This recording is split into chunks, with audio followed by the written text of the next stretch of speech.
What? Resident Evil 8? Tall vampire lady? What? Hello. Hey everyone, this is Ape of the Hour. Wait, what? Oh, you gotta be kidding me. Am I in Clocktown? I must have teleported in my sleep again. I hate it when this happens. Well, folks, I'm sure you're all very well aware of this, but I unfortunately have the burden of teleportation. And while I'm conscious, I have very good control of it, but when I sleep, sometimes it can lead to pretty bad situations such as this. However, given my current setting, I assume I was dreaming about one of my favorite video games, and that would be The Legend of Zelda: Majora's Mask.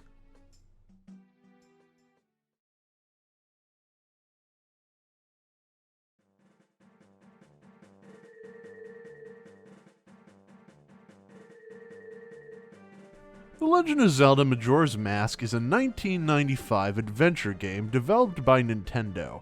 It's the sequel to the critically well-received Legend of Zelda: Ocarina of Time, but unlike its predecessor, Majora's Mask follows a different story. In it, you play as Link as a child, or if you're me, I named him I Farted. Why? Because I have the mentality of a 3-year-old, that's why. Anyway, Link is on a journey to find his lost friend, who we presume is Navi, traveling through the Lost Woods when all of a sudden he is accosted by an imp wearing a weird mask and his 2 fairy friends. They steal your ocarina and your horse, and even turn you into a Deku. Or is it Deku? Okay, look, I grew up calling it Deku. I'm going to call it Deku. You can call it and whatever you want. You can yell at me all you like, okay, about proper pronunciation, but I don't care. Everyone calls it GIF, even if the creator says otherwise. Besides, if I pronounce it Deku, it makes me sound like Bakugo from My Hero Academia. And I hate that guy. Deku, you bastard! So I'm going to call it Deku, okay? If you don't like it, fight me. Anywho, Link finds himself in the new land of Termina. Here he finds out that the imp was the Skull Kid, and the mask he was wearing was Majora's Mask, an ancient evil mask with the ability to destroy the world. We soon find out that Skull Kid, with the help of Majora's Mask, is causing the moon to collide with the Earth within 3 days. The only way Link can stop him is if he frees the 4 giants of Termina to stop the moon on its collision course. To accomplish this, Link can travel back in time, resetting the previous 3 days in order to start again, free the giants, and save the land of Termina from apocalypse. Now, the mechanics of Majora's Mask are virtually the same as its predecessor, with a couple of exceptions. You still have Z targeting, the A button still performs context-sensitive actions, the B button still attacks, the right shoulder button brings up your shield, the C buttons, or stick, whatever you're using, is where you can map your special items, and the menu is where you can view your maps, equip gear and items, review songs, and view your progress. Oh wow, that was quicker than I thought. Oh yeah, I forgot. Majora's Mask no longer asks if you'd like to save your game every time you leave the menu. Instead, you have to go to designated owl statues in the game to save and quit your game. Speaking of exceptions, let's talk about the items, primarily masks. You have so many masks in this game. I mean, so much that you have an entire portion of the pause menu devoted to it. And all of them give you certain special abilities when you equip them. For instance, the Buddy Hood allows you to move faster, the Fairy Mask attracts stray fairies to you, the Bomber's Mask allows you to blow up your face, and more. Then, of course, there are the three main masks that completely change your character. You have Deku Link, who can shoot bubbles, skip on water, use Deku flowers to fly for short periods of time, and play the horns. Then you have Goron Link, who can spin dash to move quickly and jump obstacles, walk through lava, punch rocks and boulders, carry powder kegs, and play the drums. You can hear me before you see me. I got King Kong in the trunk. King Kong, King Kong. Finally, you have Zora Link, who has boomerangs built into his arms, can breathe and stand underwater, can swim fast in water, at least in the Nintendo 64 version, can use magic to kill enemies while swimming, and can play the guitar. Oh yeah, shred that! While I thoroughly enjoy The Legend of Zelda Majora's Mask, I can say there are certain elements of the game that I find rather questionable, I suppose is how I describe it. So allow me to go into a little bit more detail about what I really liked about the game and what I didn't like too much about it. What I liked. Majora's Mask has a very unique narrative among the other Zelda games, where the main aim of many Zelda titles is to save Hyrule, or in the case of Breath of the Wild, avenge Hyrule. Majora's Mask does not take place in Hyrule. It takes place in Termina.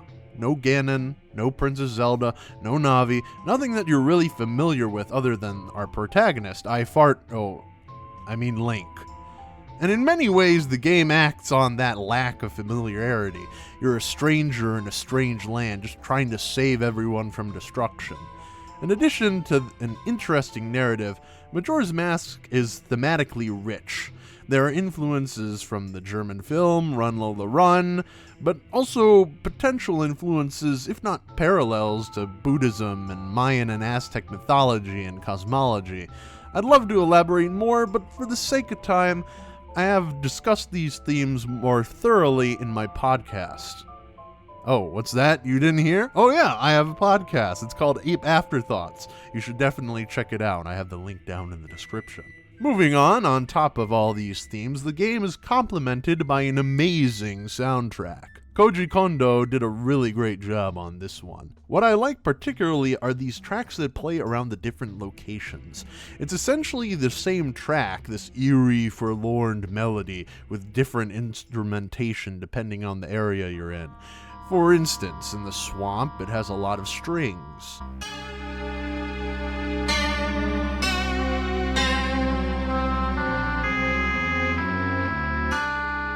In the mountains, it's very synthy and ethereal.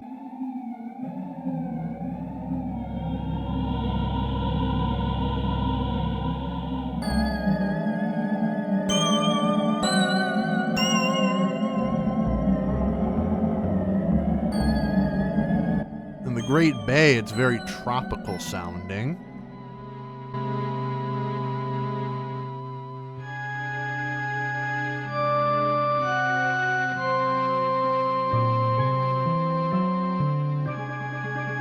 And in Icona Canyon, it's very haunting, like the souls of the dead are singing to you.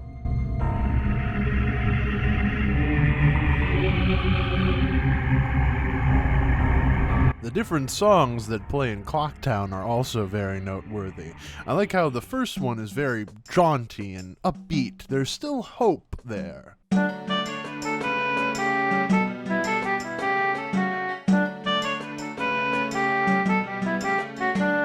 Then the second one is a little bit faster, a little bit chaotic. Like, okay, we gotta hurry up now. We don't have much time.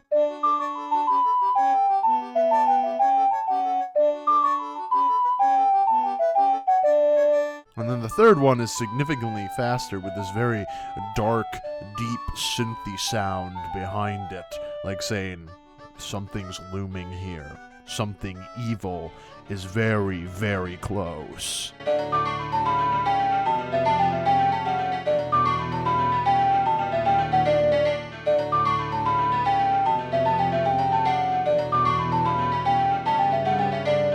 And then, of course, when you only have like 5 hours left before you can save Termina, this really dark, very melancholic sounding song starts playing.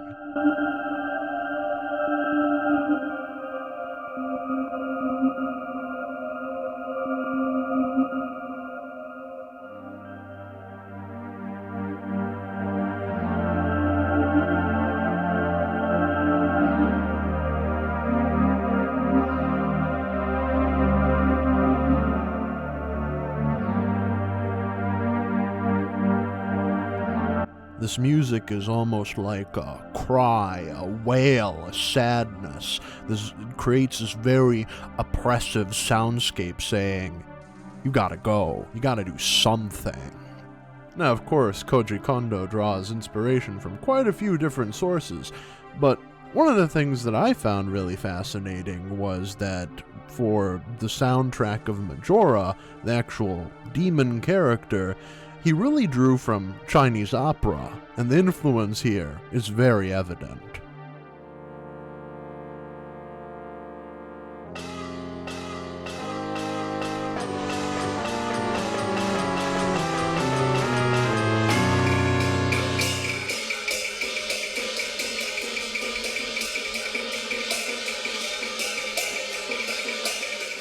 While some tracks are weaker than others, I would say on the whole, Kondo did a really good job with this one. Finally, I really like the characters in Majora's Mask. While Ocarina of Time touts that you're saving the world, you don't really get to know the people that are part of that world. Meanwhile, in Majora's Mask, you take the time to get to know the people of Termina. You actually get to understand their struggles, motivations, the ebbs and flows of their daily lives. I think my favorite are the Romani sisters. I just like the arc where you save Romani from aliens, then protect Cremia from the Gorman brothers. Just helping these sisters fight off these aliens and bandits to help keep their farm afloat has a lot of charm to me. I really enjoy this portion of the game where you get to, save people, connect with the actual individuals that are part of this world. On top of that, who could forget the really long and grueling but very much so rewarding side quest of Cafe and Anju? I mean, that just warms my heart every time I watch this scene. It's incredible. Now that I talked about that, let's talk about the things I didn't like very much. What I didn't like. The temples. I don't know, folks. The temples in Majora's Mask just weren't the same as they were in Ocarina of Time. They're just not as fun, I guess is what you would say. Woodfall Temple was okay, and I kind of liked Stone Tower Temple, but I didn't really enjoy Snowhead, and I did not like the Great Bay Temple at all. So much so that I refused to get footage of it. You're just gonna watch me cut up this banana casually while I talk about it. Also, all the boss fights weren't particularly fun to play. The 3DS version had the right idea with having you wrestle Twin Mold, but the rest were kind of unnoteworthy compared to the bosses in Ocarina of Time. Also, having the save feature be linked to specific areas in the world is rather bothersome. Like I have to trek all the way back to the owl statues in order to save my game is really grating when compared to in Ocarina of Time. I could just save whenever I diggity dang wanted. While I really enjoyed Majora's Mask for its narrative, themes, and some of the mechanical elements, I can see why some people hesitate to say that this is their favorite. That being said, even with all these misgivings, I still enjoyed Majora's Mask, and every time I boot it up again, I get fully immersed in the world it presents. I realize that this game isn't perfect, but really nothing I really play is that perfect. Almost nothing. I'd recommend this to you if you really love adventure games or the Zelda series, and you're willing to slog through some of the less than ideal elements. I think you'll find a very fascinating and compelling new experience. That's my cue to go. Well, folks, I gotta get out of here. I ain't no bodhisattva. Adios.